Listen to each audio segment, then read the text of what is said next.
আসসালামু আলাইকুম সুপ্রিয় শিক্ষার্থী, আশা করি সকলে ভালো আছেন। তো আজকে আমরা আলোচনা করব linear algebra honours first year major একটি কোর্স। তো এখানে আমরা আজকে সমাধান করব চ্যাপ্টার 1C, অর্থাৎ বিপরীত ম্যাট্রিক্স ও ম্যাট্রিক্সের র্যাঙ্ক নির্ণয়।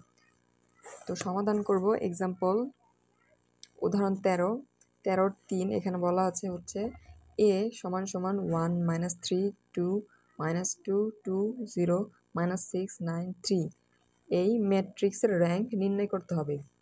এখন আমরা এই ম্যাট্রিক্সের র্যাঙ্ক নির্ণয় করব।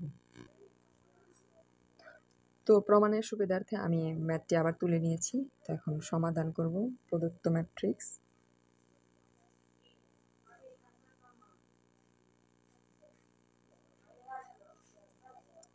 প্রদত্ত ম্যাট্রিক্স আমরা ম্যাট্রিক্সটি তুলে নিব। প্রদত্ত এ ম্যাট্রিক্স সমান সমান এখানে দেওয়া আছে 1 -3 2 -2 2 0 এবং 6 9 -3। এখন আমরা একটু বেসিক আলোচনা করব কোনো ম্যাট্রিক্সের র্যাঙ্ক, অর্থাৎ র্যাঙ্ক নির্ণয় করতে হলে প্রথমে প্রদত্ত ম্যাট্রিক্সটিকে ইচালন আকারে প্রকাশ করতে হবে, এবং ইচালন আকারে প্রকাশ করতে হলে আমাদের এই পাশের যে মান রয়েছে, অর্থাৎ এই অংশটুকু 0 হয়ে যাবে। অর্থাৎ প্রথম এই কলাম থেকে এই দুই অংশ, এই অংশ থেকে এই এক অংশ এবং এই অংশ থেকে এই সম্পূর্ণটা 0 হয়ে যাবে। অর্থাৎ ইচালন আকারে প্রকাশ করে তারপর যে অশূন্য সারি সংখ্যা থাকবে তা হবে আমাদের ম্যাট্রিক্সের র্যাঙ্ক। তাহলে আমাদের প্রথম কাজ এই অংশ, অর্থাৎ এই অংশ 0 বানানো। তাহলে আমরা এই অংশ 0 বানানোর জন্য লিখতে পারি এই অংশের কোনো চেঞ্জ হবে না। তাহলে আমরা এই অংশ তুলে নেব 1 -3 2।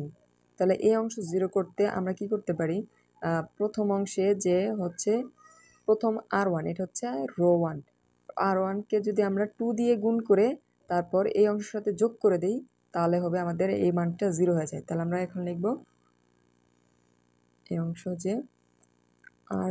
আমরা পরিবর্তন করছি রো 2, তাহলে R2 prime is equal to আমরা কি করব R2, এই যে R2 প্লাস কি করব, এই যে 2 গুণ দিয়ে দিব 1 এর সাথে 2 ইন্টু R1, তাহলে দিলে এই অংশ হয়ে যায় 0। তারপর এই অংশ হয়ে যায় যে 6 থেকে 2 যদি যোগ করা হয় তাহলে -4, এবং এই অংশে 4 0 অর্থাৎ 4 থাকে। তো এই অংশে আবার আমরা এর কাজ করব এরটুকু 0 নিয়ে আসবো। তাহলে এর মান 0 নিয়ে আসতে আমরা কি করতে পারি, যে এই R1কে আমরা যদি 6 দিয়ে গুণ করে তারপর এর সাথে যোগ করে দিই, তাহলে এর মান কিন্তু 0 চলে আসে। তাহলে আমরা লিখব R3 প্রাইম সমান আমরা প্রথম যোগ করব R3 এর সাথে প্লাস কি R1কে গুণ করব 6 দিয়ে, 6 আর 1, তাহলে আমাদের এই অংশ হয় 0 হয়ে যায়। এবং এই অংশ হয় যে 3 যদি আমরা গুণ করি 6, তাহলে এই অংশ থেকে 18 নয়, তাহলে থাকে -9, তাহলে এই অংশতে থাকে 12 যোগ, তাহলে 3 থাকে 9 +9 -9। তা আমাদের কিন্তু এই অংশ আমরা প্রথম অংশ 0 পেয়ে গেছি। আমাদের এখন করতে হবে কি, পরবর্তী যে অংশ আছে তার 0 করব। 0 করার পূর্বে এই অংশে আমরা একটু কাজ করে নেব, অর্থাৎ এই যে 4, এই 4কে আমরা 1 করব। 4কে 1 করে নিয়ে এলে তারপরে আমরা 0 আনতে আমাদের সুবিধা হবে। তাহলে আমরা এখন লিখতে পারি প্রথম অংশে কোনো চেঞ্জ হবে না, 1 -3 2। তাহলে আমরা এই অংশে কি করব, এখন আমরা যদি আমরা পরিবর্তন করব R2 প্রাইম। তাহলে R2 প্রাইমকে যদি আমরা -1/4 দিয়ে ভাগ করি, গুণ করি R2কে এর দ্বারা গুণ করলে হয়ে যাবে 1, তাহলে এই অংশ 0, তাহলে এই অংশ থাকবে 1। তো এই অংশে যদি আমরা আর 1/4 দিয়ে করে গুণ করে এ দিয়ে 4 গুণ করলে থাকে -1, অর্থাৎ এই অংশের কাজ করব। তারপর R3 এই অংশতে আমরা যদি 1 করতে চাই তাহলে 1/9 দিয়ে ভাগ করলে গুণ করে দিলে তাহলে হয় 1, তাহলে R3 prime is equal to -1/9 R3। R3 অর্থাৎ R3কে 1/9 দিয়ে যদি গুণ করি তাহলে এখানে চলে আসে এই অংশে 0 ছিল, এই অংশে চলে আসবে 1 এবং এই অংশে চলে আসবো হচ্ছে 9 যদি দেই তাহলে -1 2। এখন আমরা এই অংশে মান 0 নিয়ে আসবো, তাহলে এই অংশে অর্থাৎ এই অংশের মান 0 নিয়ে আসবো। তাহলে এই দুই অংশের মান যদি আমরা 0 নিয়ে আসি তাহলে আমরা কী করতে হবে, যে এইখানে যে R3 মাইনাস যে R2 দিই তাহলে আমাদের এর মান কিন্তু 0 চলে আসে। তাহলে আমরা লিখবো 1 - 3 2 0, এই অংশ ঠিক থাকবে 1 - 1।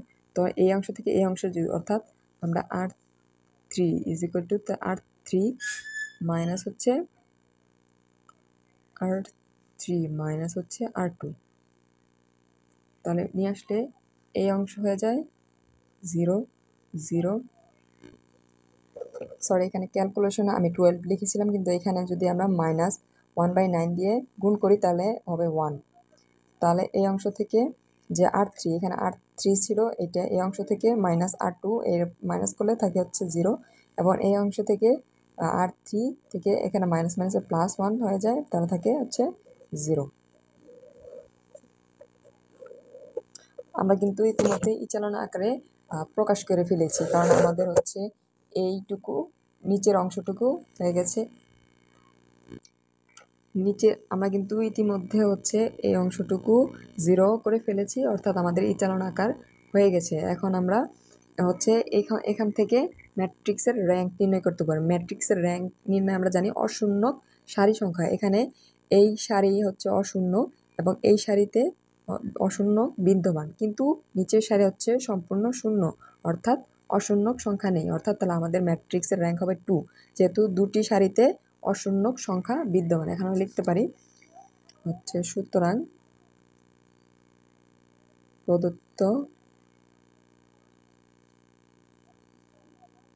প্রদত্ত ম্যাট্রিক্সের সারি,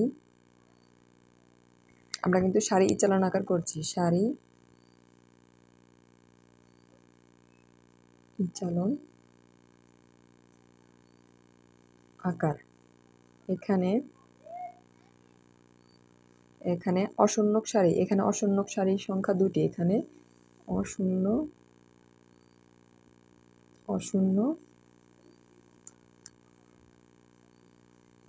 সারি সংখ্যা 2টি। সুতরাং ম্যাট্রিক্সের